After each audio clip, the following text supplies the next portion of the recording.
Hey there, today we're going to take a look at Apache Pulsar. So Apache Pulsar is a cloud-native distributed messaging and streaming platform built from the ground up to be extremely scalable and elastic. So it's similar to Kafka in the way that it's going to allow us to distribute messages and do work asynchronously with inside of Node.js, which is a very common pattern when we're trying to distribute work horizontally over perhaps many different instances of our application, which allows us to scale our app up. So Pulsar is going to allow us to do this. And in this video, we're going to see how that's possible. Let's jump right in and see how we can incorporate Apache Pulsar into a NestJS backend. I'll see you there. To bootstrap our application, we're going to utilize the NestJS CLI to actually create our NestJS application for us. So if you don't have this, you can install it with npm. Go ahead and install it globally at nestjs/CLI at latest. Go ahead and install this. And then we can use nest new to generate a new application, and I'll call this NestJS Pulsar. I'm also going to use pnpm as my package manager, and let's go ahead and let our dependencies get installed. So now we can cd into our application, and you can see here that we can immediately start our server. Let's go ahead and start it in development mode by running pnpm start dev. So our app has started up successfully and is ready to accept HTTP requests. Let's go ahead and open it up in VS Code. So we have our default NestJS application initialized here.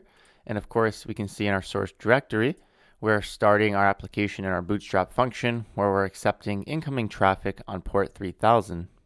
We have our root app module that's going ahead and declaring our app controller and our app service. So the app controller is an HTTP controller that's going to expose a root get route and simply call the app service, which has been injected here, and return us a hello world string. So I've launched Postman here, and I'm sending a GET request at localhost 3000, which is the address of our NestJS backend.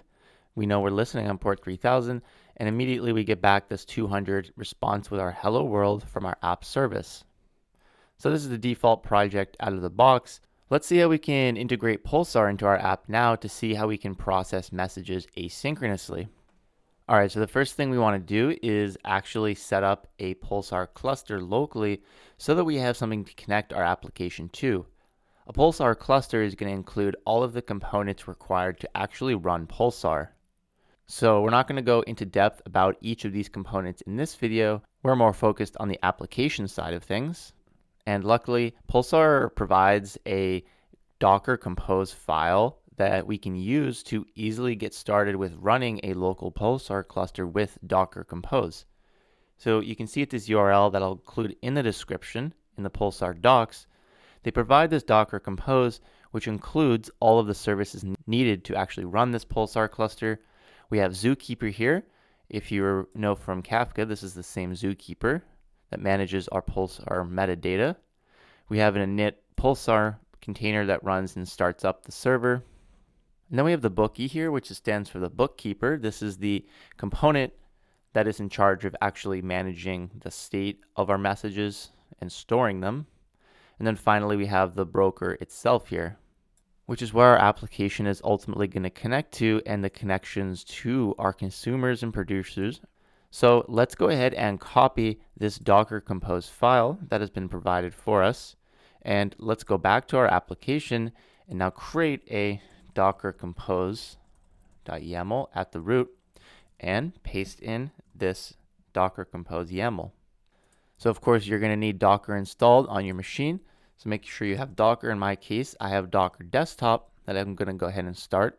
So I've gone ahead and opened up another terminal window in our existing project so we can actually start up these containers that we've defined in our Docker Compose. So let's run Docker Compose up to go ahead and pull all of these Docker images we've specified and then immediately start them with the commands we've provided. So after a bit, you should start to see your Pulsar containers start up. So we have logs for Zookeeper here, and all of our containers have started and look healthy. We can see the bookie is actually starting as well, and finally the broker.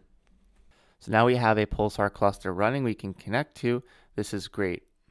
So to actually connect to our Pulsar cluster, we have the Pulsar client node library, which is an open source library that is written by the Apache Pulsar team themselves that we can utilize to connect to our cluster, produce messages, and consume messages. It makes it very easy to do so and provides example code here. So let's go ahead and get started by installing this client that we can go ahead and add to our app and then connect to the cluster. I'll leave a link to this repo in the description if you're interested in learning more. So I'll open up a new terminal in the backend where I'll npm install Pulsar client. So now we have Pulsar client. Next thing I want to do is create a new NestJS module where we're going to encapsulate all of this Pulsar related code. So we can use the Nest CLI to do this and run nest generate module Pulsar.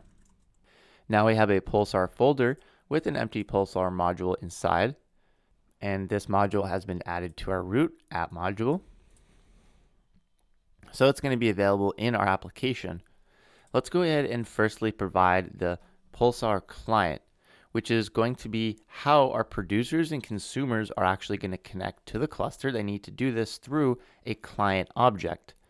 Now, each client object we create will open up a new HTTP connection to the backend.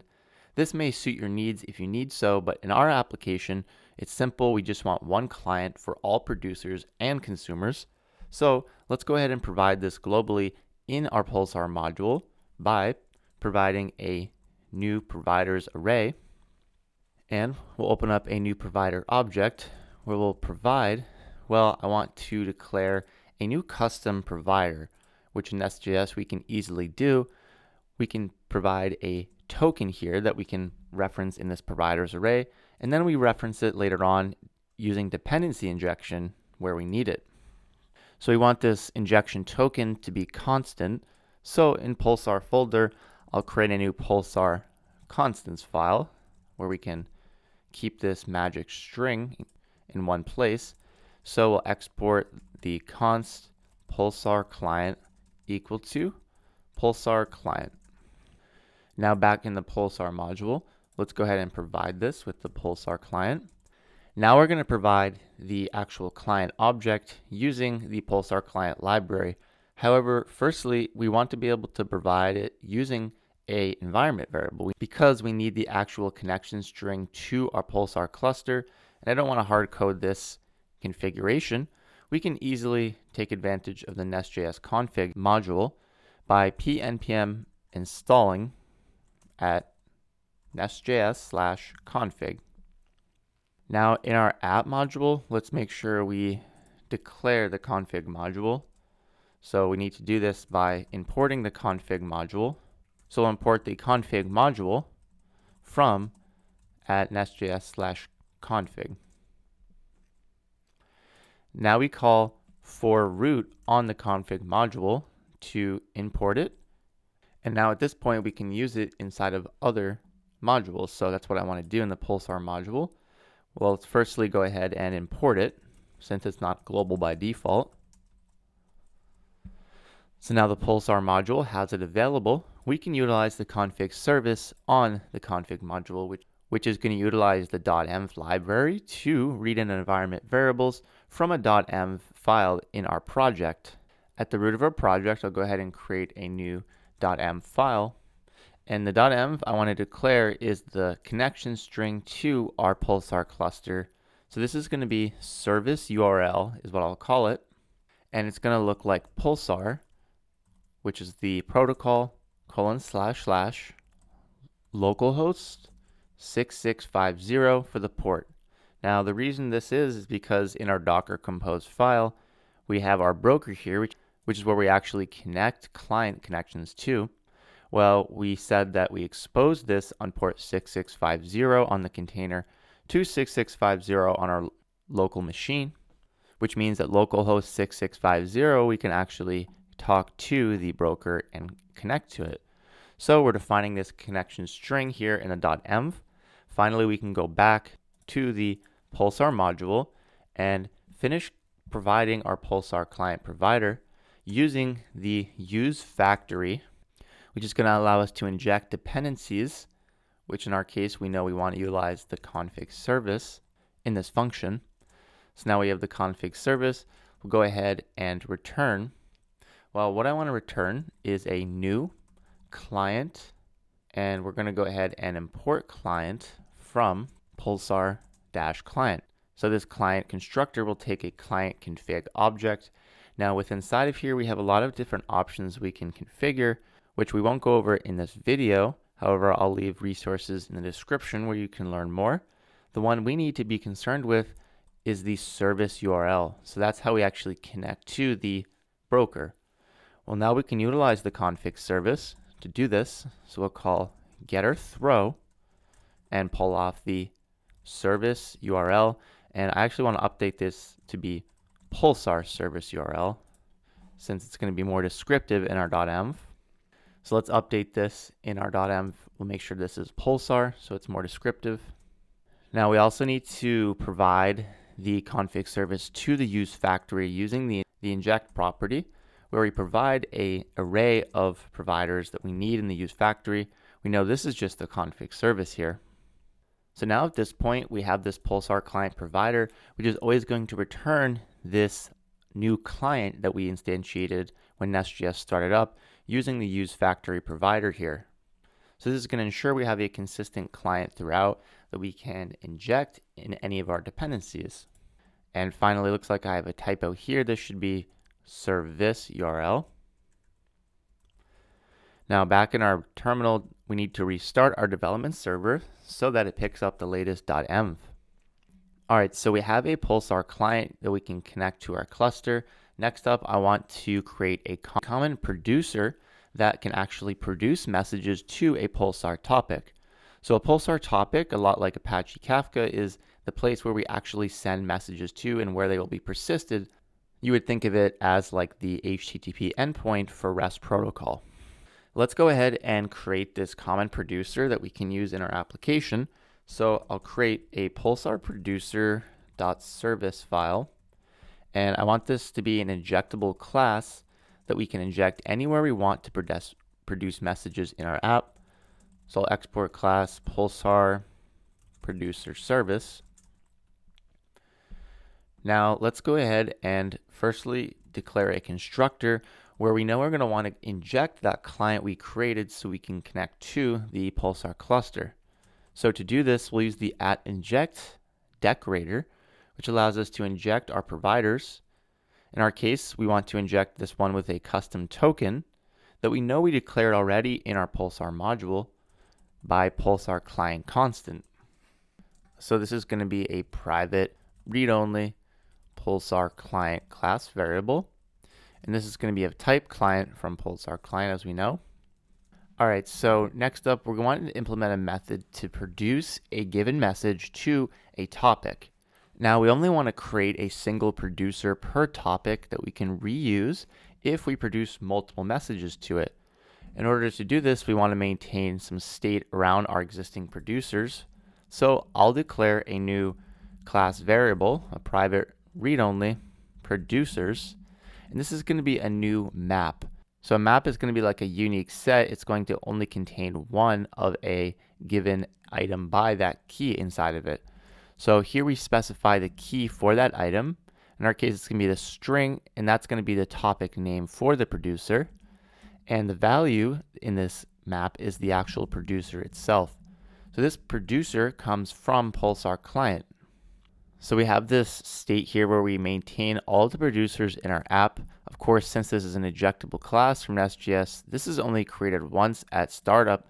So now we can implement the async produce method, which I want to take in the string topic name and a message we want to send. This can be of type any. All right, so whenever we call this to produce a message, the first thing I want to do is check to see if we already have created a producer for this given topic.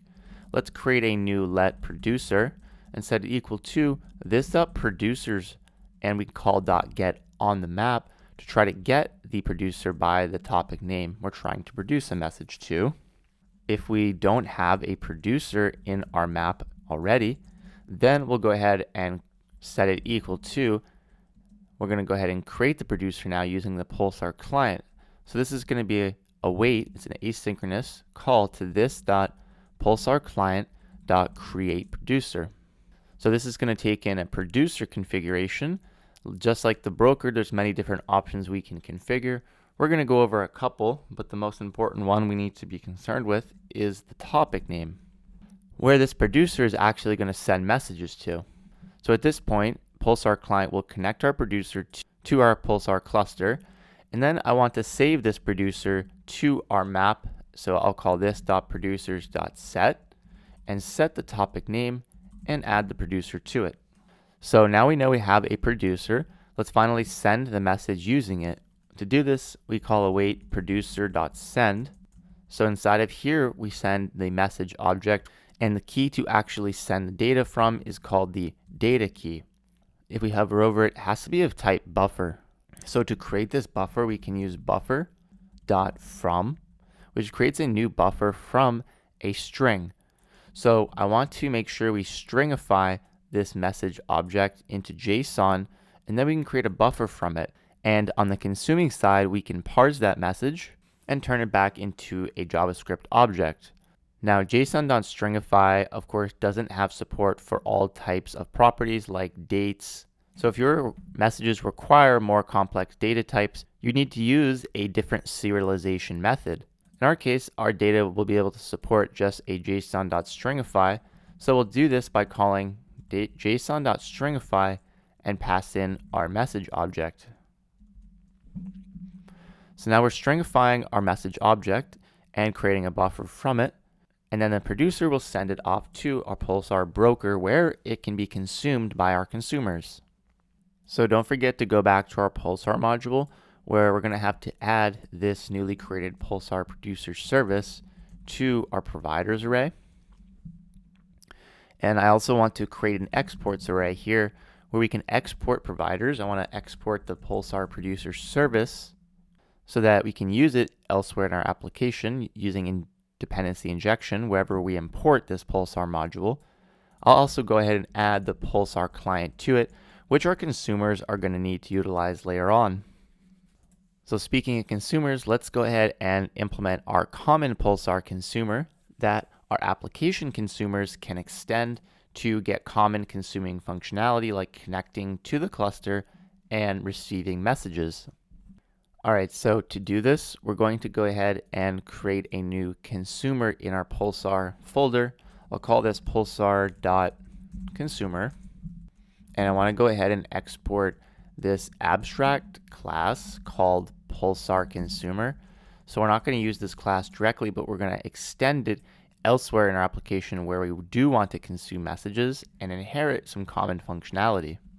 So the first thing I want to be able to do is to connect to our cluster and subscribe to the topic that we want to consume messages from. We'll go ahead and create this protected async connect method so that our subclasses can actually call it. And this is going to contain the logic we need to connect to our cluster.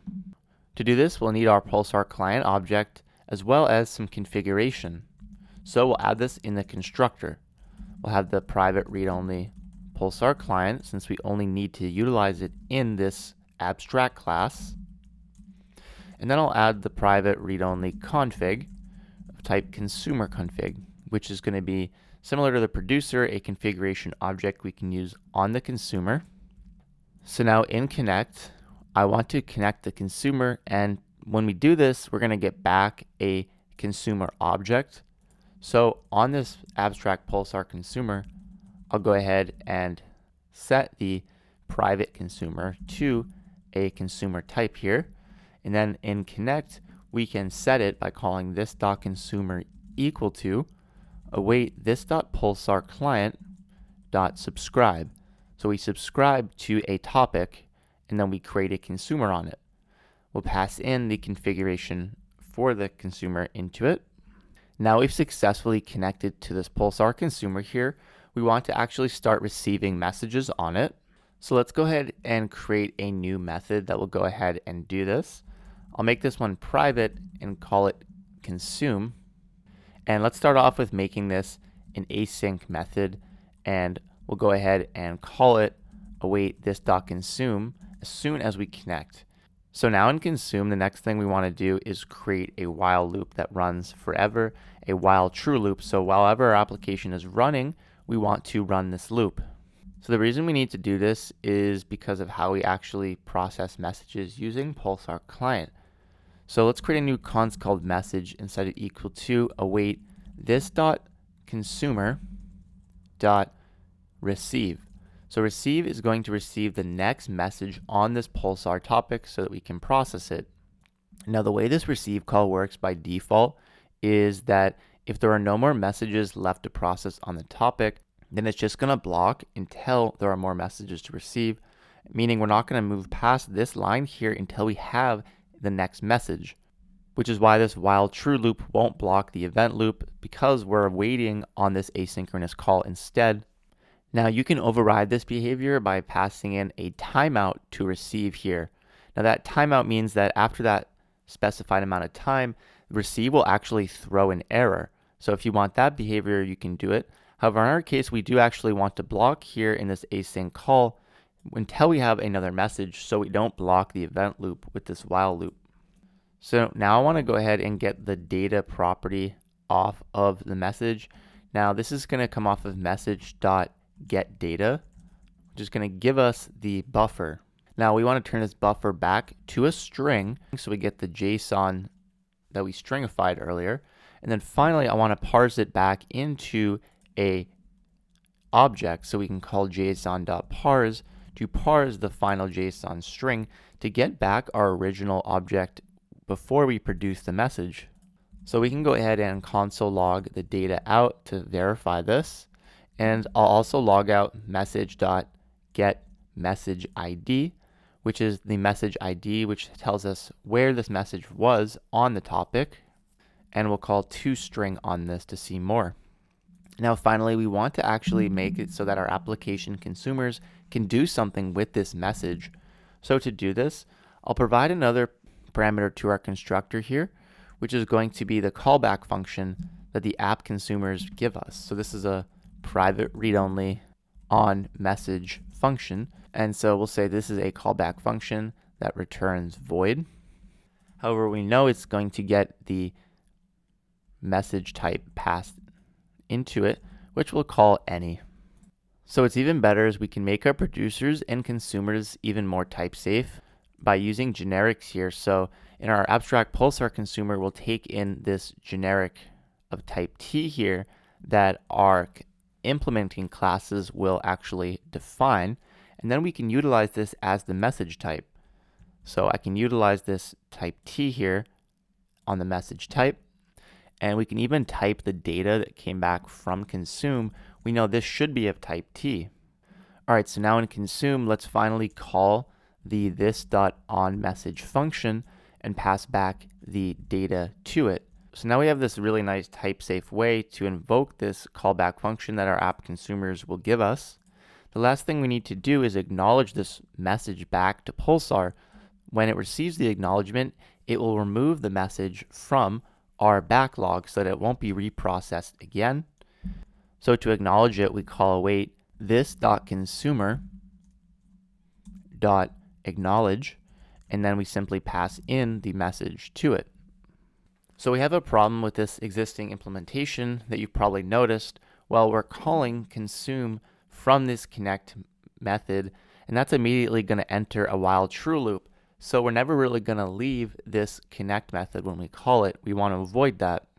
Essentially what we want to do is ensure that consume is happening on the next event loop iteration or happening on the next tick, so that we don't need to block the event loop here in the connect method. So we can do this by calling next tick on Node.js here, which you can see here is going to fully drain the event loop queue before executing the code inside, which is what I want inside of next tick. So next tick takes in the function to actually call.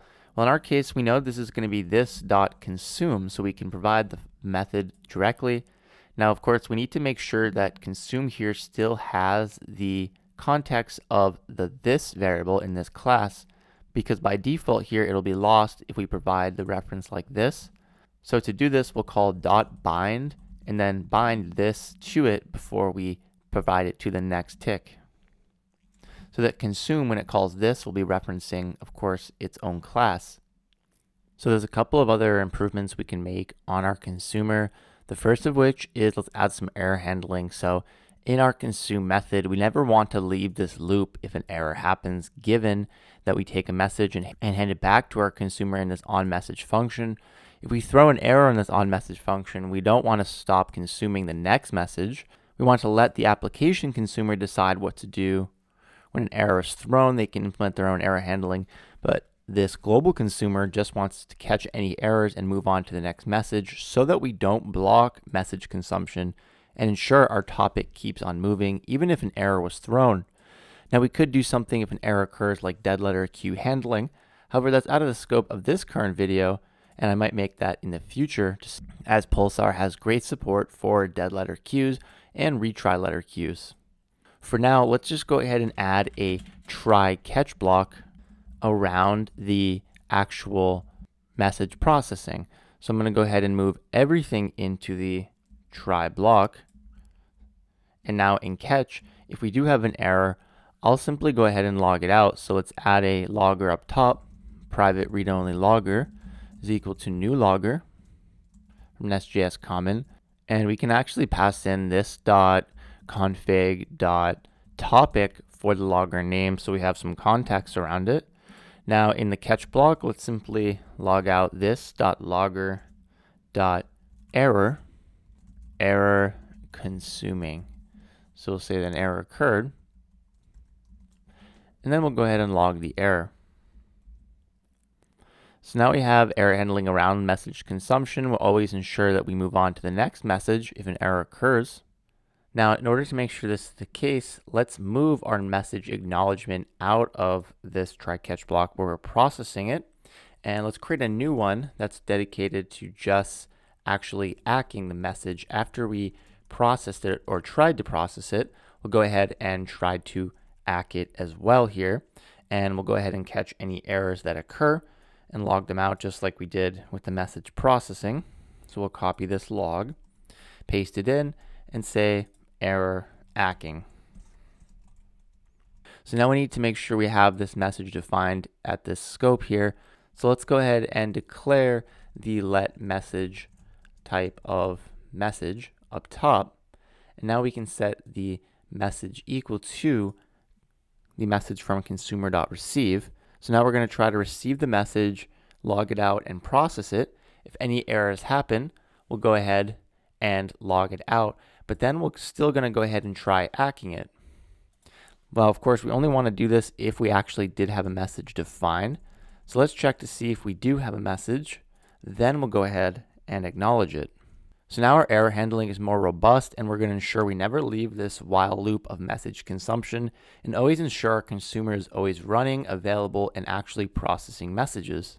Another change I want to make is to add a new protected running class variable and set this equal to true by default. And now instead of hard coding while true, I want to only consume when we are this dot running is set to true. And that's because in our application consumer, when we extend this, I want to add a NestJS lifecycle hook to actually detect when our app's shutting down. And that's going to mean we're going to set this running to false and ensure that we actually leave this while loop and stop consuming so our application can stop gracefully. So now our consumer is looking a lot better. Let's go ahead and actually start implementing it using an application consumer where we can extend this abstract class and produce messages using our Pulsar producer service. Let's go ahead and do that next. So before we move forward, I want to point out that you can see I have this data directory right now in the root of our project. And this is actually because if we look at our Docker Compose currently and look for the /data, we can actually see that we're utilizing this /data folder on multiple services here to persist a volume on our container. And so what that means is that when we actually restart Pulsar, we are actually saving the messages and all of the persistent data around our Pulsar cluster on our local machine's disk inside of this data folder. So you can see here we have the data for the bookkeeper, which is our actual messages on our topics. And then we also have Zookeeper here, which is the metadata for our Pulsar cluster. So this is all being persisted on disk so that if we remove our containers, we still have this data to read from. However, of course, don't want this to be in our source control. So in our git ignore, and I'll go ahead and add the /data directory to the git ignore so that we don't commit any of this data. So now at this point, we're ready to get started producing messages using our common Pulsar producer service. Let's go into our app controller to get started, where I want to create a new post route that's actually going to take in a HTTP message that we can send. And then we can actually produce this message on a Pulsar topic. So to do this, I want to create a new post route in our controller where we can actually send a request to, and that request will contain a body that will actually be the Pulsar message that we produce. So that way we can make it completely dynamic. So let's go ahead and firstly remove this default get route, and let's add a new post route using the post decorator. And I'll have this new method called async send message. So like I said, I want to extract the body from the incoming request. To do this, we'll use the add body decorator from NestJS. Now I want the request type to be of type any, since we're allowed to pass in anything from our HTTP request and produce it. So now that we have the request that we want to produce a message with, let's produce it inside of the app service. I'll call await this.appService.send message and pass in the request. Let's go to the app service and now implement this. So in the app service, let's go ahead and get rid of this getHello stub method. And instead, I'll go ahead and add the async send message function that takes in the request of type any. And now what I want to do is I want to actually send a bunch of messages based off of this incoming request. Now, typically we might just need to produce a single message in our app. However, I want to produce a lot of different messages so that we can see Pulsar working under scale. So to accomplish this, let's create a new for loop where we start at 0, and I want to increment this up to 1,000. So I want to actually send 1,000 messages, and we'll increment this each iteration. So each iteration, I want to produce a message using our Pulsar producer service. So let's go ahead and inject it in our constructor. We'll add the Pulsar producer service of type Pulsar producer service. And now in the for loop, we'll actually call await this.pulsarproducerservice.produce. So as we recall, this takes in two parameters, the first of which is the topic that we're actually producing to. Now, Pulsar works a little bit differently from something like Kafka in the way that it forms its topic names. So in Pulsar, we have the idea of persistent and non-persistent topics. In our case, we're only going to be concerned with persistent topics. Whenever we produce a message, we want it to be persisted to disk. So we make this clear by starting our topic name with persistent : and that's going to make sure this is a persistent topic. Next up, the structure of a Pulsar topic is composed of 3 different components. So in Pulsar, we have the idea of tenant level isolation out of the box. So whenever we produce messages, we can actually isolate these messages to a specific tenant. And those tenants are all going to have separate producers and consumers. So this is really useful if, for example, you have multiple different environments. You could have a tenant for production, a tenant for UAT, and a tenant for local QA. And these can all be connected to the same Pulsar cluster, but they're going to be separated out logically. So we specify the tenant in the first part of this topic. So I'm going to go ahead and call this tenant public. You could call it whatever you want. Now, next up after the tenant, we have what's called the namespace. So the namespace you can think of more at the application level isolation, right? So inside of a particular tenant, we might have many different microservices connected to that tenant. Each one of those microservices, we want to have their own namespace, and that's to just have some logical isolation. And we'll see later on when we view these topics in Pulsar Manager, the UI, it makes organizing and viewing the topics a lot more clear. We can also set separate policies per namespace, which allows us to control how long messages are persisted on a given topic and more. For now, I'm going to call this namespace default. And then finally, we have the actual name of the topic. I'll go ahead and call it test. So this is how we form a Pulsar topic. And then secondly, we have the actual message we want to produce. So let's simply pass in the request itself. Now we've configured our app service to produce up to 1,000 messages to this custom topic we've created. Let's go ahead and set up our consumer side of things now so we can actually consume these messages. All right, so we're ready to create our application consumer that's going to extend the common Pulsar consumer we've already created. So let's create this as an app consumer in our source directory. I'll go ahead and create a new file, and this will be the app.consumer.ts. So this is going to be an injectable class. Let's add the injectable decorator, and then we'll export class app consumer extends the Pulsar consumer. I also want to make sure we implement on module and init for this consumer. Now, if you remember, our Pulsar consumer is also going to accept the generic type of the message that we're processing in this consumer. However, since we're accepting this from our HTTP request, we know this is type any, so we'll provide a type any here. However, if you had a more specific type for the message you're processing, that's where we'd provide it here. Now we can add our constructor where we know we need to provide the Pulsar client and the consumer configuration to our parent class constructor in the Pulsar consumer.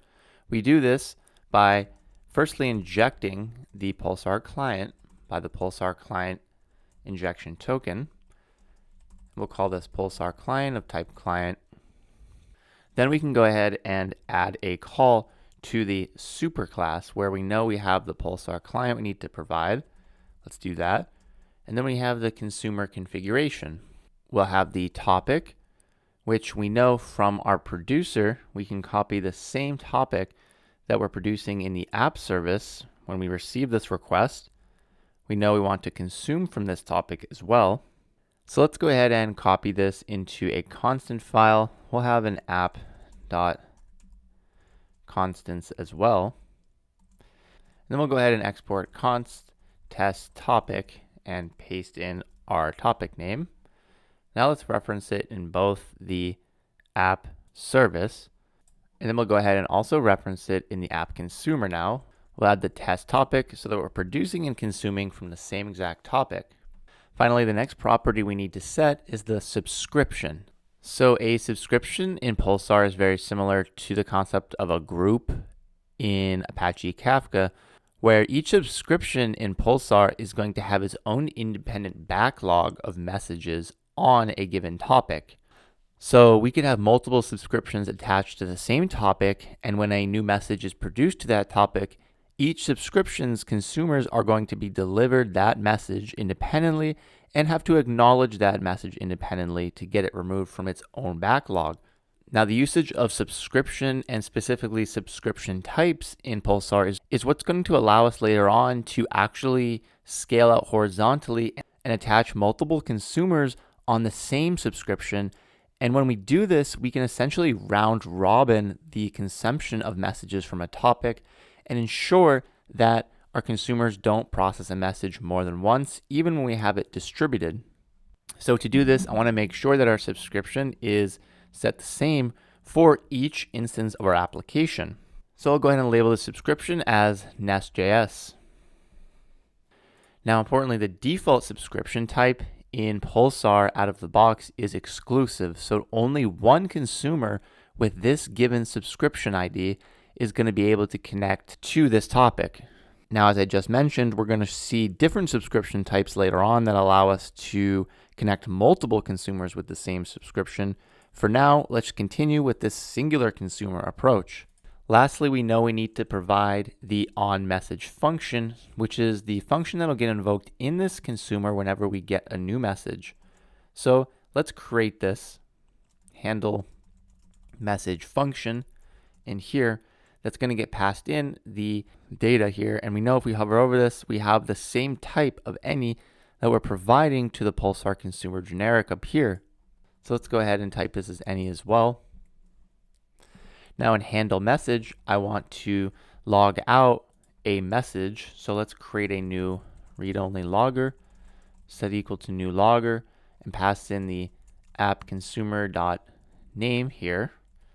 Now I want to log a message out when we get new data and say logger.log new message in app consumer, and we'll simply log out the data.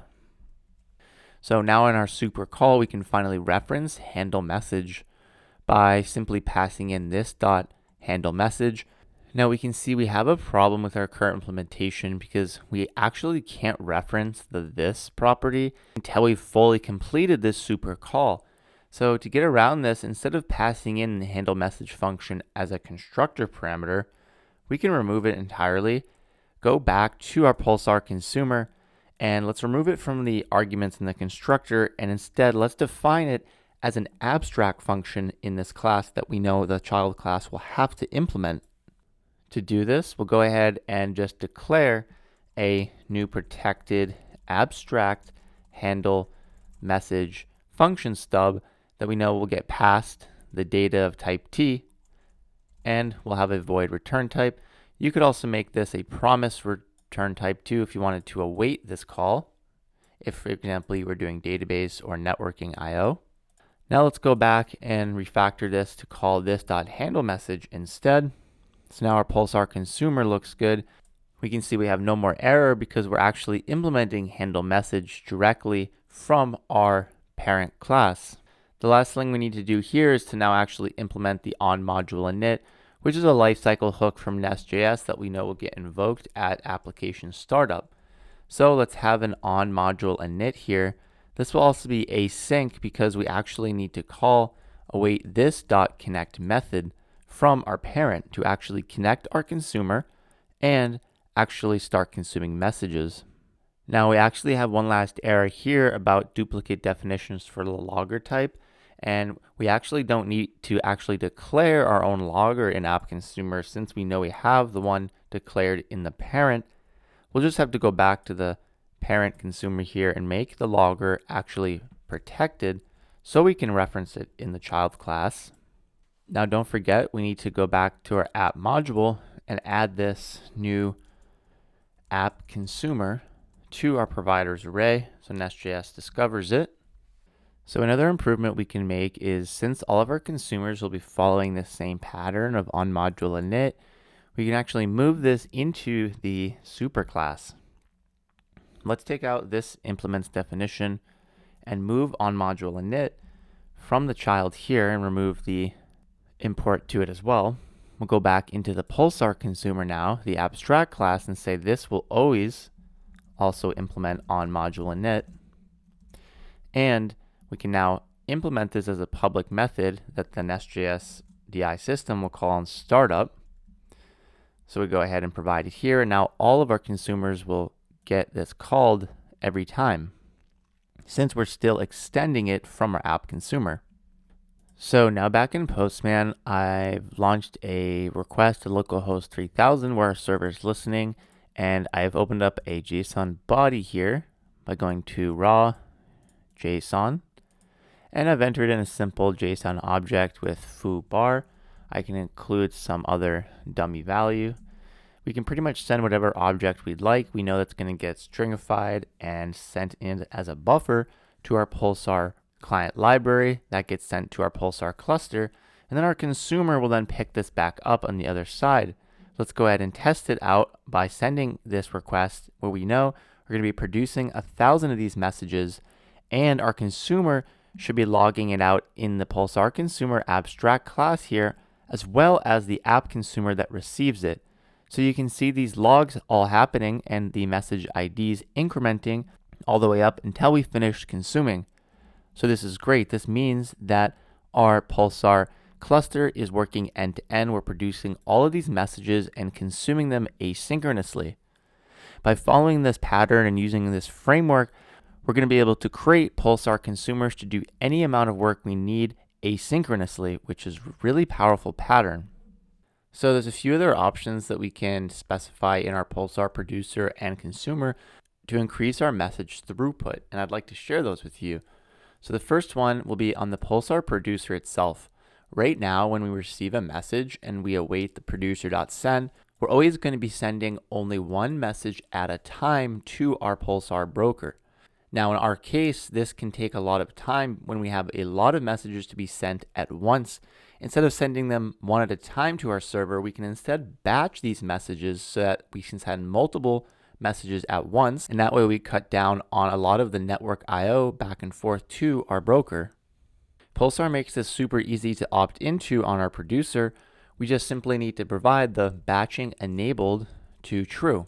So there's two other batching options that are exposed here. The first one is batching max messages. So this is the maximum number of messages that will pool up before are sent to the server.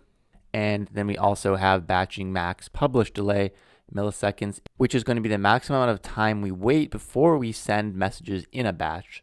So either of these settings allow us to configure batching further. We're going to stick with the defaults out of the box. So now we have batching enabled. We're going to be producing a lot more quickly. Let's go back to our consumer where I want to be able to consume messages in a batch as well, because currently right now we're receiving one message at a time when we're calling consumer.receive. Now Pulsar offers batch message consumption out of the box. So instead of calling .receive, we can instead call batch receive, which is going to receive a batch of messages from the broker that are going to be loaded into our app. And this is going to allow us to process multiple messages in parallel, increasing our throughput. So now that we have a batch of messages, we need a way to actually execute these messages concurrently. So in order to actually support this batch receiving, let's go ahead and refactor our consumer to be able to deal with one of these messages at a time. And that way we can call this function for each of these messages in our batch. So let's go ahead and define a new private async receive function that's going to actually receive a single message of type message from Pulsar.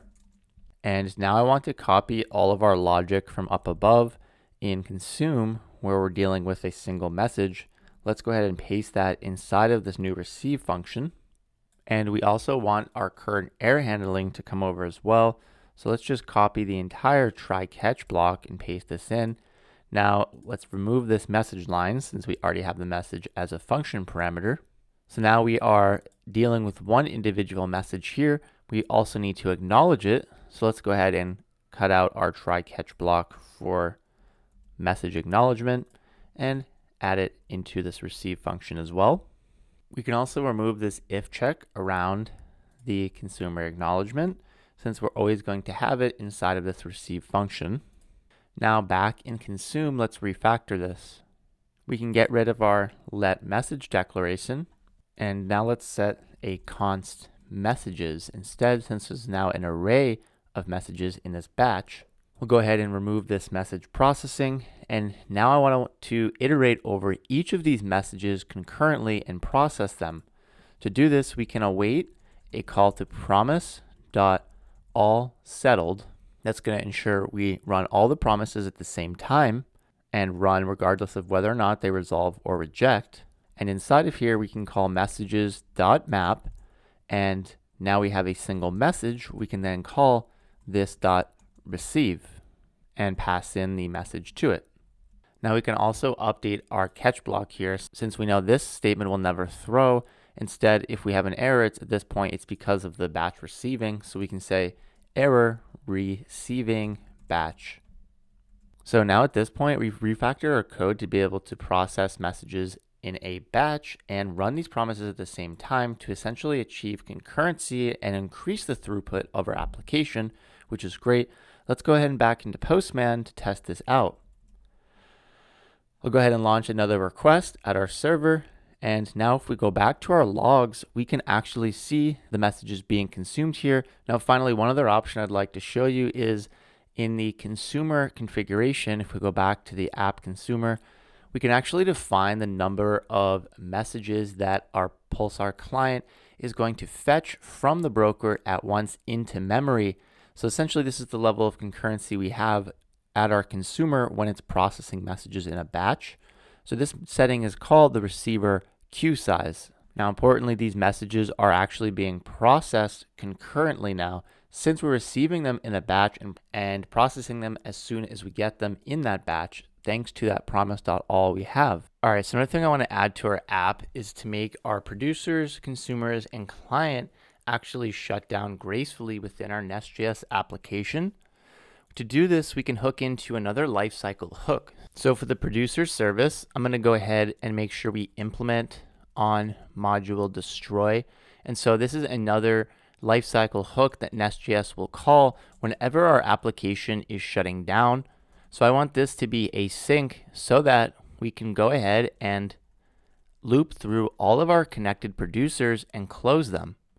So we want to be able to loop. So we can go ahead and do this by using a for loop here. We'll say for const producer of this.producers.values, which is going to give us an iterable of the values in the map, which is the producers in our case.